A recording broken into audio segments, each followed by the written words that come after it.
ஆண்டவர் இரட்சகருமாகிய இயேசுவின் இனிதான நாமத்தினால் உங்களை வாழ்த்துகிறேன். இந்த நாள் நம்முடைய ஆவிக்குரிய சிந்தனைக்காக ஆதியாகமம் 22 அதிகாரம் 8 வசனத்தை நான் வாசிக்கிறேன்.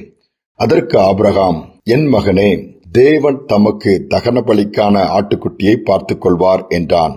அப்புறம் இருவரும் கூடி போய் சொல்லப்பட்டிருக்கிறது. இந்த சம்பவத்தை நீங்கள் பார்ப்பீர்கள் என்று சொன்னால் 22 அதிகாரம் முதல் வசனத்திலே பார்க்கும் பொழுது, தேவன் ஆபிரகாமை நோக்கி, உன்னுடைய மகனை எனக்கு தகன பலியாய் பலியிடு என்று சொல்லுகிறார். நீ அதிகமாக நேசிக்கிற உன்னுடைய ஏக புதல்வன், உன்னுடைய புத்திரன் என்று சொல்லி அநேக காரியங்களை சொல்லுகிறார்.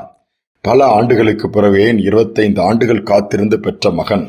அந்த மகனை கேட்கும் பொழுது அந்த தகப்பனுடைய உள்ளம் எவ்வளவாய் உடைந்திருக்கும். ஆனாலும் மறு உத்தரவு எதுவுமே முடியாது என்று சொல்லாமல் அப்படியே கீழ்ப்படிந்து புறப்பட்டு போகிறார். தன்னுடைய வேலைக்காரரையும் கூட்டிக் கொண்டு 3 நாள் பிரயாணத்திலே குறிப்பிட்ட இடத்தை அடைகிறார். அப்பொழுது வேலைக்காரனிடம் சொல்லுகிறார், புலம்பவில்லை, முறுமுறுக்கவில்லை, பதட்டப்பட்டு வார்த்தைகளை பேசவில்லை. ஏனென்றால் நம்முடைய வார்த்தையிலே விசுவாசம் இருக்க வேண்டும் என்று சொல்லி ஆண்டவர் விரும்புகிறார்.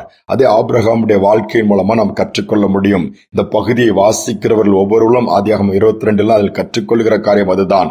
வேலைக்காரர்களை பார்த்து என்ன சொல்கிறார்? ஆண்டவர் சொன்னது தன்னுடைய மகனை பலியிடு என்று சொல்லி. ஆனால் வேலைக்காரனும் சொல்ல, நானும் என் பிள்ளையாண்டான மகனும் அங்கு போய் ஆண்டவருக்கு ஆராதனை செய்துவிட்டு திரும்பி வருவோம் என்று சொல்லுகிறார்.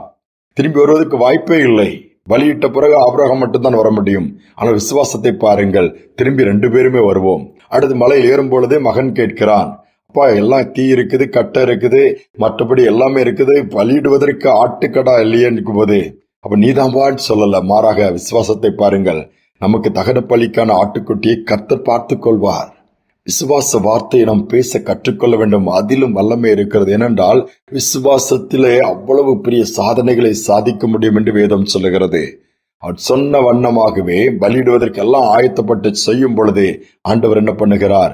அந்த இடத்திலே பலியிடுவதை தடுத்து நிறுத்தி அருகிலே ஒரு ஆட்டுக்கடாவை கர்த்தர் காண்பிக்கிறார் ஆபிரகாமுக்கு. எப்பொழுது ஆபிரகாம் வெயிட் பண்ணி கொண்டிருக்கவில்லை, ஆண்டோடைய வார்த்தையை நிறைவேற்றுவதிலே கண்ணும் கருத்துமாயிருந்து பிள்ளையாண்டானை கட்டி பலிபிடத்திலே கடத்தி கத்தி எடுத்து குத்த போகும் பொழுது ஆண்டவர் பதறிவிட்டார், ஆபிரகாமே, ஆபிரகாமே, பிள்ளையாண்டன் மேல் கை போடாதே. அப்பொழுதுதான் அருகிலே ஒரு ஆட்டுக்கடாவை காண்பிக்கிறார். அதை எடுத்து பலியிட சொல்லுகிறார். 2 பேரும் திரும்பி வருகிறார்கள் பலியிட்டு. வார்த்தை அப்படியே நிறைவேறுகிறது. ஏன் நம்முடைய வாழ்க்கையில் அநேக காரியங்கள் நிறைவேறாமல் போகிறது? காரணம் நம்முடைய லூஸ் டாக்குன்னு சொல்லலாம். எதை எடுத்தாலும் நம்ம என்ன பண்ணுறோம்? இது எங்க நடக்க போகுது, இது எங்க உருப்பட போகுது, இது எங்க தேர போகுது, இது எங்க சுகமாக போகுது, இனி அவ்வளவுதான், முடிஞ்சு போச்சு. அப்படியே நிறைவேறதில்ல. அதே மாதிரி மாற்றி பேசி பார்ப்போம், நடக்கும். கர்த்தர் மாற்றுவார். என் மகனை எழுப்புவார். என் சூழ்நிலை மாறும். என் கடன் பிரச்சனை தீரும். என்னுடைய பலவீனங்கள் மறையும். இப்படி பாசிட்டிவா விசுவாசமாய் கர்த்தர் மாற்றுவார் சொல்லி பாருங்கள். ஒரு அருமையான சகோதரி சொன்ன சாட்சியை அதிகமாக தொட்டது. அவர் என்ன சொல்லுவாங்க? தன்னுடைய வாலிப வயதிலே படிக்கும் பொழுதே சொல்லுவாங்க, இந்த படிப்பு படிச்சா எங்க தேரப்போதெல்லாம் சொன்னதே கிடையாதான். நான் அந்த படிப்பு நல்லபடியாக முடிப்பேன், கர்த்தர் எனக்கு உதவி செய்வார். அதே மாதிரி நல்லபடியாக படிப்பு முடித்தார்களாம். எல்லாரும் படிச்ச இடத்துல எங்க வேலை போய் கிடைக்க போது இந்த படிப்புக்கலாம் அப்படி சொல்வார்கள். இந்த சகோதரி சொல்லுவார்களாம், இந்த படிப்பை படித்து முடித்தவுடன் இந்த பட்டத்தை வாங்கினா எனக்கு ஒரு நல்ல வேலை கர்த்தர் ஏற்படுத்தி வச்சிருக்கிறார், அதை பெற்றுக்கொள்வேன். அதே மாதிரி படித்து முடித்தவுடன் வேலை செய்து கொண்ட நாட்களில் ஏற்ற துணை கர்த்தர் எனக்கு கொடுப்பார். திருமணம் சூப்பரா நேர்த்தியாக கர்த்தர் நடத்தி கொடுப்பார். அப்படி ஒரு நல்ல மணமகனை கொடுத்தார். திருமணம் நடந்ததாம். அதோடு அடுத்த எப்படி அறிக்கை பண்ணினார்களாம்? விசுவாசமா பேசுவார்களாம். என்னப்பா ஒன்னும் இல்லையாண்டு யார் கேட்டா, நல்ல பிள்ளைகளை கர்த்தர் எனக்கு கொடுப்பார், நீங்க பார்க்க போறீங்க. அப்படியே நல்ல குழந்தைகளை கொடுத்தார். அவருடைய வாழ்க்கையும் அழகாக வளர்த்து கொடுத்தாராம். ஒவ்வொரு சூழ்நிலையும் விசுவாசமாவே பேசுவார்களாம். அவிசுவாச வார்த்தை இந்த சகோதரி வாயிலிருந்தே வராதாம். எல்லார் முன்பாக சொல்லுவாங்களாம், ஓப்பனாவே சொல்லி விடுவார்களாம், கர்த்தர் எனக்கு கொடுப்பார், நீங்கள் பார்க்க போகிறீர்கள். இன்னைக்கு எல்லோரும் பார்க்கிற ஒன்னமாய் கர்த்தர் அப்படியே மாற்றி இருக்கிறார். இன்றைக்கு ஏன் நாம் அதை செய்யக்கூடாது? ஒருவேளை இதுவரை நீங்க அவிசுவாசமா பேசியிருக்கலாம், நெகட்டிவா பேசியிருக்கலாம், குறைவுகளையே பேசிக்கொண்டிருக்கலாம். அதை நிறுத்தி விட்டு நிறைவானதை பேசுங்க, விசுவாசமா பேசுங்க. அந்த வார்த்தையில நீங்கள் விசுவாசத்தோடு பேசும் பொழுது கர்த்தருடைய கிரியைகளை உங்கள் கண்கள் மட்டுமல்ல சுற்றிலும் இருக்கிறவர்கள் பார்ப்பார்கள். ஜெபிப்போம். அன்பின் தகப்பனே, அநேக நேரம் நாங்கள் குறைவுபடுகிறோம், குறைவுகளை பார்க்கிறோம், குறைவுகளே பேசுகிறோம், குறை சொல்லுகிறோம், புலம்புகிறோம், முறுமுறுக்கிறோம்.